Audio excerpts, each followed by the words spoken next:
Hi hello friends, welcome back. இன்னைக்கு நம்ம ரொம்பவே ஒரு ட்ரெடிஷ்னலான ரொம்ப சூப்பரான ஒரு கேரளா ஸ்வீட் ரெசிபி எப்படி செய்யலாம் தான் பார்க்க போகிறோம். இந்த ரெசிபியை பொறுத்த வரைக்கும் நீங்கள் ரொம்பவே ஒரு சிம்பிளாகவும் ரொம்ப குயிக்காகவும் பண்ணிடலாம். கண்டிப்பாக ஃபுல் வீடியோ பார்த்து ட்ரை பண்ணி பாருங்கள். ஃபர்ஸ்ட் இந்த ரெசிபி செய்கிறதுக்கு நான் பழம் ஒரு 4 செவ்வாழை பழம் எடுத்துக்கிட்டேன். ஆக்சுவலாக இந்த ரெசிபியை நம்ம நேந்திரம் பழத்தை வச்சு தான் செய்யணும். எனக்கு நேந்திரம் பழம் கிடைக்காதனால நான் செவ்வாழை பழத்தில் செய்கிறேன். உங்களுக்கு நேந்திரம் பழம் கிடைச்சதுன்னா நீங்கள் நேந்திரம் பழத்திலே இந்த ரெசிபி பண்ணுங்கள். நீங்கள் வாங்குற பழம் பார்த்துக்கிட்டிங்கன்னா ஓரளவுக்கு ரொம்ப காயாகவும் இல்லாமல் ரொம்ப பழுத்தும் இல்லாமல் நாளைக்கு பழுக்கிற மாதிரி இருக்கிற பழமாக பார்த்து வாங்கிக்கிட்டிங்கன்னா உங்களுக்கு இந்த ரெசிபி செய்கிறதுக்கு ரொம்பவே ஈஸியாக இருக்கும். ஃபஸ்ட்டு இந்த பழத்தை எல்லாத்தையுமே நம்ம ரவுண்ட் ஷேப்பில் ஓரளவுக்கு திக்காக கட் பண்ணி எடுக்க போகிறோம். அதனால் பழம் எல்லாத்தையுமே நான் உரிச்சிட்டு அதை கத்தியை வச்சு நான் ரவுண்ட் ஷேப்பில் ஓரளவுக்கு திக்காக கட் பண்ணி எடுத்துக்கிற போகிறேன். இந்த ரெசிபியோட பேர் பார்த்துக்கிட்டிங்கன்னா இதோட பேர் பழம் நுறுக்கு அப்படின்னு கேரளாவில் சொல்லுவாங்க. ரொம்பவே ஒரு ட்ரெடிஷ்னலான ஒரு ஸ்வீட் ரெசிபி, ரொம்ப சிம்பிளாக பண்ணிடலாம்.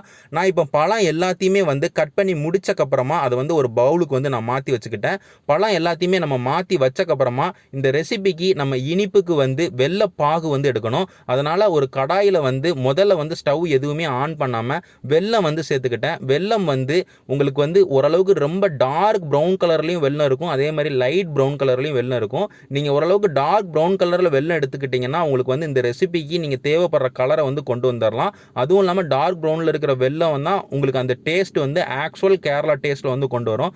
முடிஞ்ச அளவுக்கு நீங்கள் வெல்லம் பயன்படுத்திக்கோங்க. சீனியில் செய்யாதீங்க, அது டோட்டலாக டேஸ்ட் கொண்டு வராது. நீங்கள் வெல்லத்தில் தான் செய்யணும். முடிஞ்ச அளவுக்கு இந்த டார்க் ப்ரௌன் கலரில் இருக்கிற வெல்லமாக பார்த்து எடுத்துக்கிட்டிங்கன்னா ரொம்பவே கரெக்டாக இருக்கும். வெல்லம் நான் 220 கிராம் வெல்லம் சேர்த்து அது கூட தண்ணி 2.5 கப்பு சேர்த்து நான் கொதிக்க விட்டேன். கொதிக்க விட்டதில் ஓரளவுக்கு வெல்லம் எல்லாம் கரைஞ்சக்கப்புறமா ஸ்டவ்வை ஆஃப் பண்ணிட்டேன். நம்ம கன்சிஸ்டன்சி ஒரு கம்பி பதம் அந்த மாதிரி எதுவுமே கொண்டு வரணும் தேவையே கிடையாது. நம்மளுக்கு வெல்லத்தில் நல்லா கரையணும். தண்ணியில் வெல்லம் கரைஞ்சக்கப்புறமா அதை அப்படியே வடிகட்டி அந்த பவுல்லே வச்சுக்கோங்க. அதுக்கப்புறமா நம்ம பழம் நுறுக்கு செய்ய ஆரம்பிச்சிடலாம். அதுக்கு கடாயில் ஒரு 4 டேபிள் ஸ்பூன் நெய் சேர்த்துக்கோங்க. நெய் தாராளமாகவே சேர்த்துக்கோங்க. ஏன்னா நெய்யில் இந்த பழத்தை நல்லா வதக்க போகிறோம். அந்த நெய்யோட வாசனையும் அதோட டேஸ்ட்டும் பழத்தில் நல்லா சேர்ந்து நல்ல ஒரு ஸ்வீட்னஸை நல்ல ஒரு வாசனையை இந்த பழத்துக்கும் இந்த ரெசிபிக்கும் கண்டிப்பாக கொடுக்கும். ஸ்டவ்வை லோ ஃப்ளேமில் வச்சுட்டு இந்த பழத்தை நெய்யில் நல்லா வதக்கி விடுங்க. அந்த பழத்தோட வாசனையும் அதே நேரத்தில் நெய்யோட வாசனையும் நல்லா வர ஆரம்பிக்கும். ஒரு 3 நிமிஷத்துலேருந்து ஒரு 4 நிமிஷத்துக்கு ஸ்டவ்வை லோ ஃப்ளேம்லேயே வச்சு நல்லா வதக்கி விடுங்க.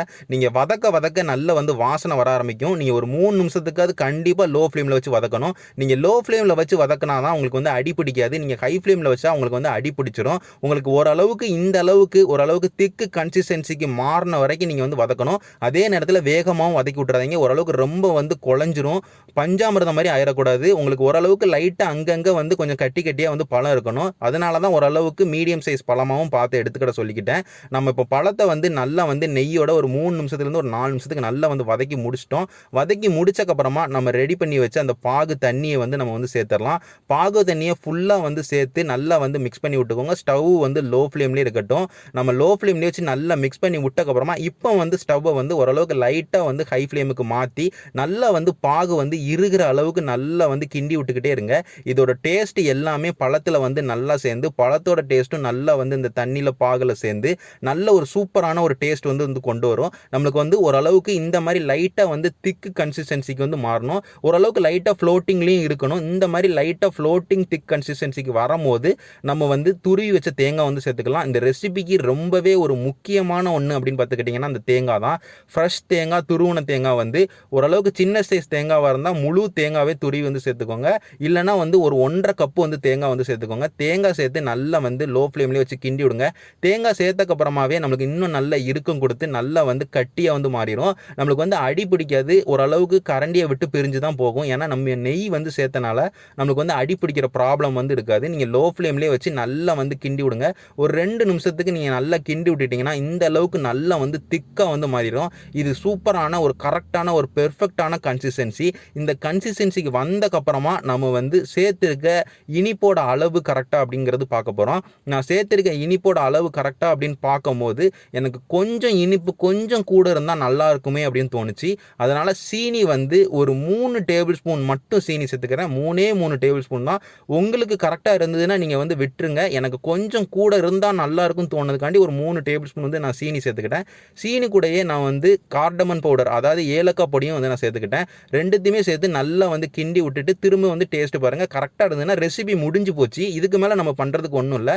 நீங்கள் சீனி சேர்த்த இடத்துல நம்ம வந்து திரும்பியும் வந்து நான் வெல்லம் சேர்க்கலாமா அப்படின்னு கேட்டிங்கன்னா அது சேர்க்குறது வந்து அவ்வளோ நல்லா இருக்காது. சீனி வந்து கொஞ்சம் ஈஸியாக வந்து டேஸ்ட்டாக கொண்டு வருங்கிறதுக்காண்டி நான் வந்து சேர்த்துருக்கேன். அதுக்கு நீங்கள் மொத்த ரெசிபியும் நீங்கள் வந்து சீனியில் வந்து பண்ணிடக்கூடாது. இந்த ரெசிபியை பொறுத்த வரைக்கும் நம்மளுக்கு வந்து பழம், அதுக்கப்புறமா நம்ம வந்து தேங்காய் பூ, அதுக்கப்புறமா நம்மளுக்கு வந்து வெல்லம், இந்த 3ல் தான் அந்த ரெசிபியோட ஒரிஜினல் டேஸ்ட்டே வந்து கொண்டு வரும். அதனால் நான் சொன்ன மாதிரியே எல்லாத்தையும் வந்து சேர்த்து நீங்கள் கிண்டி விட்டு ஓரளவுக்கு திக்காக ஆயிடுச்சுனாலே நம்மளுக்கு இந்த பழம் நுறுக்கு வந்து ரொம்பவே சூப்பராக வந்து ரெடி ஆயிரும்.